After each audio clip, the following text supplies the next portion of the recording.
கர்த்தருடைய பரிசுத்த நாமத்திற்கு ஸ்தோத்திரம் உண்டாவதாக. கர்த்தராகிய இயேசு கிறிஸ்துவின் நாமத்தில் உங்களுக்கு கிருபையும் சமாதானமும் உண்டாவதாக. இந்த நாளுக்குரிய தியானத்திற்கான தேவ வார்த்தை யோவேல் அதிகாரம் 2 வசனம் 28. அதற்கு பின்பு நான் மாம்சமான யாவர் மேலும் என் ஆவியை ஊற்றுவேன். அப்பொழுது உங்கள் குமாரரும் உங்கள் குமாரத்திகளும் தீர்க்க தரிசனம் சொல்லுவார்கள். உங்கள் மூப்பர் சொப்பனங்களையும் உங்கள் வாலிபர் தரிசனங்களையும் காண்பார்கள்.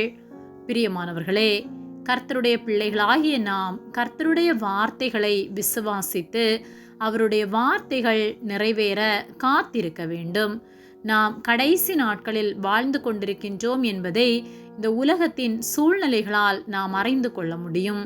ஜனங்கள் அன்பில்லாதவர்களாய் ஒருவரை ஒருவர் பகைத்து வாக்குவாதங்கள், சண்டைகள், கொலை, கொள்ளை என பல கொடிய சம்பவங்கள் உலகத்தில் நடந்து கொண்டிருக்கின்றது. கடைசி நாட்களில் மாம்சமான யாவர் மேலும் என் ஆவியை ஊற்றுவேன் என்று கர்த்தர் சொல்லுகிறார். அப்படிப்பட்ட பின்மாறி மழைக்காக நாம் காத்திருந்து ஜெபிக்கிறவர்களாய் இருக்க வேண்டும். யோவேல் 2:28 அதற்கு பின்பு நான் மாம்சமான யாவர் மேலும் என் ஆவியை ஊற்றுவேன். அப்பொழுது உங்கள் குமாரரும் உங்கள் குமாரத்திகளும் தீர்க்க தரிசனம் சொல்லுவார்கள். உங்கள் மூப்பர் சொப்பனங்களையும் உங்கள் வாலிபர் தரிசனங்களையும் காண்பார்கள் என்று சொல்லப்பட்டுள்ளது.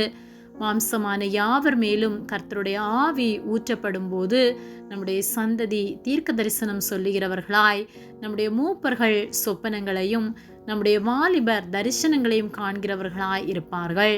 அப்படிப்பட்டதான அபிஷேகம் இந்நாட்களில் ஊற்றப்பட நாம் காத்திருந்து ஜெபிக்கிறவர்களாய் இருக்க வேண்டும். நம்முடைய பிள்ளைகள் ரட்சிக்கப்பட, நம்முடைய பிள்ளைகள் அபிஷேகம் பண்ணப்பட, எல்லா ஜனங்களும் கர்த்தரை அறிந்து கொள்ளத்தக்கதான காலம் உண்டாக நாம் காத்திருந்து ஜெபிக்க வேண்டும். கர்த்தரை முழு உள்ளத்தோடு நேசித்து அவருடைய வார்த்தைகளை கைக்கொண்டு அவருக்கு கீழ்ப்படிந்து நாம் வாழும்போது நம் சந்ததி ஆசீர்வதிக்கப்படும். இந்த ஜனத்தை எனக்கென்று ஏற்படுத்தினேன், அவர்கள் என் துதியை சொல்லி வருவார்கள் என்று கர்த்தர் சொல்லுகிறார். நம்மையும் நம்முடைய சந்ததியையும் கர்த்தர் அவருக்கென்று அழைத்திருக்கிறார். அவரை துதித்து அவருடைய நாமத்தை மகிமைப்படுத்துகிறவர்களாய் நாம் இருக்க வேண்டும். அவர் எதற்காக நம்மை அழைத்தாரோ அந்த அழைப்பிலே நிலைத்திருந்து அவருடைய நாமம் மகிமைக்கென்று நாம் வாழ வேண்டும். எதை செய்தாலும் அவரை துதித்து அவருடைய நாமத்தை மகிமைப்படுத்தி நாம் வாழ்வோமானால் நம்முடைய குடும்பம், நம்முடைய சந்ததி தழைக்கும். நம்முடைய பிள்ளைகளை கர்த்தர் போதித்து நடத்துவார். நம்முடைய பிள்ளைகளுடைய சமாதானம் பெரிதாய் இருக்க பண்ணுவார். நம்முடைய சந்ததி ஆசீர்வதிக்கப்பட்ட சந்ததியாய் காணப்படும். ஆகவே நாம் கர்த்தரை தேடி கர்த்தரையே சார்ந்திருக்கிறவர்களாய் மாறுவோம். உபாகமம் 6:7 சொல்லப்பட்டுள்ளபடி நடந்தாலும் படுத்தாலும் உட்கார்ந்தாலும் எப்பொழுதும் கர்த்தருடைய வார்த்தைகளை நம்முடைய பிள்ளைகளுக்கு சொல்லி, நம்முடைய வாழ்க்கையில் கர்த்தர் செய்த எல்லா நன்மைகளையும் நம் பிள்ளைகளுக்கு சொல்லி நம்முடைய பிள்ளைகளை கர்த்தருக்குள்ளாக நடத்துவோம். கர்த்தர் நம்முடைய பிள்ளைகளை ஆசீர்வதித்து தீர்க்கதரிசிகளாய் அநேகரை கர்த்தருக்கென்று ஆதாயப்படுத்தத்தக்கதான ஒரு சந்ததியாய் மாற்றுவார். அவருக்கென்று பயன்படுகிற தலைமுறையாய் நம் தலைமுறையை மாற்றுவார். ஆகவே நாம் நம் பிள்ளைகளை அவருக்குள்ளாக வளர்ப்போம். அவர் நம் பிள்ளைகளை ஆசீர்வதித்து நடத்துவார். ஆமேன். ஜெபம்.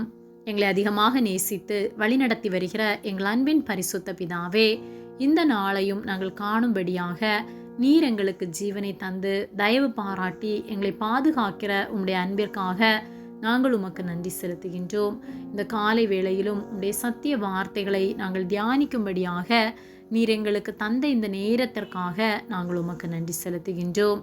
நாங்கள் தியானித்த வார்த்தையின்படியே எங்கள் பிள்ளைகளை உமக்குள்ளாக வளர்க்கத்தக்கதான ஞானத்தை நீர் எங்களுக்கு தரும்படியாய் ஜெபிக்கின்றோம். எங்கள் பிள்ளைகளை நீர் பயன்படுத்துவதற்காக நன்றி செலுத்துகின்றோம். அபிஷேகம் பண்ணப்பட்டவர்களாய் உலக மாயைகளை வெறுத்து உலகத்தை மேற்கொண்டு உமக்கென்று வாழத்தக்கதான கிருபைகளை தரும்படியாய் ஜெபிக்கின்றோம். உதவி செய்கிறோம். உம்முடைய அன்பிற்காக நன்றி செலுத்துகின்றோம். எங்களை உம்முடைய கரத்திலே தாழ்த்தி ஒப்புக் கொடுக்கின்றோம். இயேசுவின் நாமத்தில் ஜெபிக்கின்றோம் பிதாவே. ஆமேன்.